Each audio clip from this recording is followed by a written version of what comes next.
मस्तक सोहे चंद्रमा गंगा जटा के बीच, श्रद्धा से शिवलिंग को निर्मल जल से सींच। भोले हैं सबके दाता, भोले ही हैं भाग्य विधाता। जब कोई काम नहीं आता तो शंभू साथ निभाता। हर हर महादेव। दोस्तों, अगर इस कहानी को आप लोग सुन रहे हैं तो इसे पूरा अवश्य से सुने, अधूरा छोड़कर ना जाएं। और अगर आप इस चैनल पर नए हैं तो सब्सक्राइब करें हमारे चैनल को, वीडियो को एंड तक ज़रूर देखें। बिना देर किए हुए शुरुआत करते हैं अपनी कहानी की।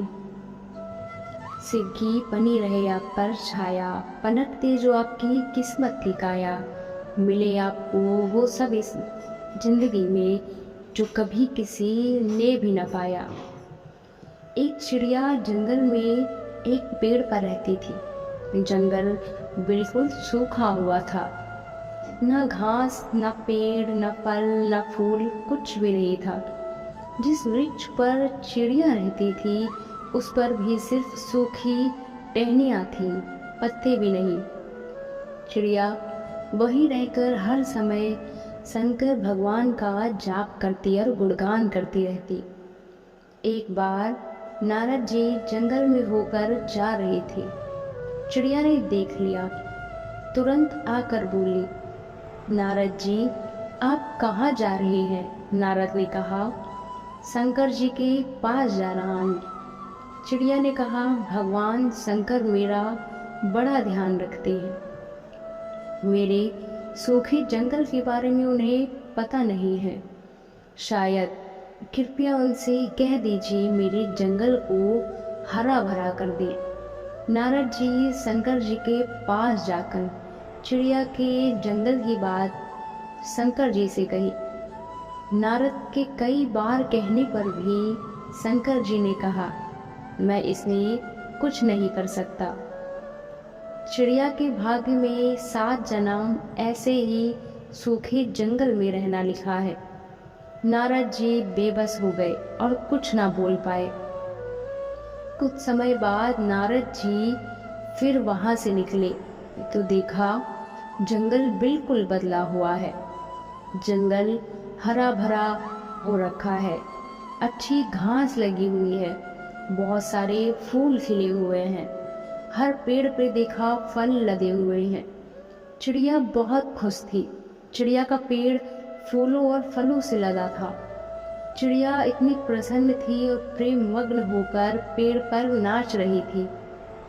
नारद जी देखकर बोले, शंकर जी से, मुझे झूठ क्यों बोला प्रभु आपने कहा था चिड़िया के भाग्य में 7 जन्म ऐसे ही हैं, सूखे जंगल में रहना। और अब इस बार मैंने जाकर देखा कि चिड़िया का जंगल बिल्कुल बदला हुआ है।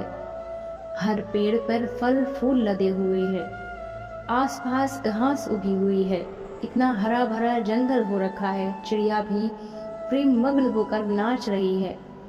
इस पर प्रभु ने मुस्कुरा कर बोला, नारद जी जंगल के हरे भरे तथा चिड़िया के बारे में पूछने पर शंकर जी बोले, मैंने चिड़िया को कभी कुछ दिया ही नहीं, फिर भी मेरा गुणगान करती रही। उसकी भक्ति और विश्वास मेरे प्रेम की वजह से मुझे 7 जन्म काटकर चिड़िया को सब दान में देना पड़ा। ऐसे हैं हमारे दयालु भोलेनाथ। इस कहानी से हमें सीख मिलती है, भक्ति में शक्ति होती है। अगर आप अपने आराध्य के प्रति समर्पित हैं तो आपका कोई काम रुक नहीं सकता, यहाँ तक कि भाग्य में लिखा खराब भी अच्छा हो जाएगा। एक शिव भक्त की कहानी। एक अद्भुत कवि संत थे जिनका जन्म कर्नाटक में हुआ था।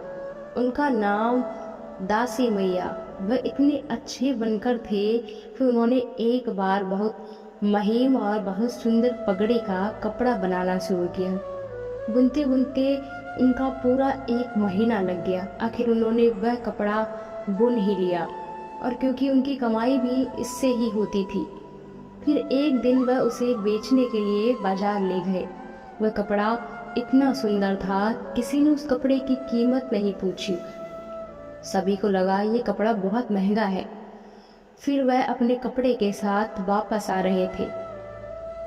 रास्ते में उन्हें एक बूढ़ा आदमी बैठा मिला। उसने दासी मैया की तरफ देखकर कहा, मैं कांप रहा हूँ, क्या तुम मुझे वो कपड़ा दे सकते हो? दयालु भाव होने के कारण दासी मैया ने वह कपड़ा बूढ़े आदमी को कपड़ा दे दिया। जिस आदमी ने वह कपड़ा खोला और उस कपड़े के कई टुकड़े कर दिए।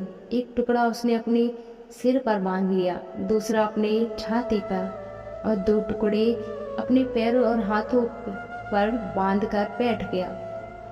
बूढ़े आदमी को घर ले जाना था।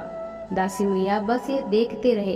अचानक से बूढ़ा आदमी ने पूछा, क्या कोई दिक्कत है? दासी मैया बोली, नहीं, बस ये कपड़ा आपका ही है, आप जो चाहे कर सकते हैं।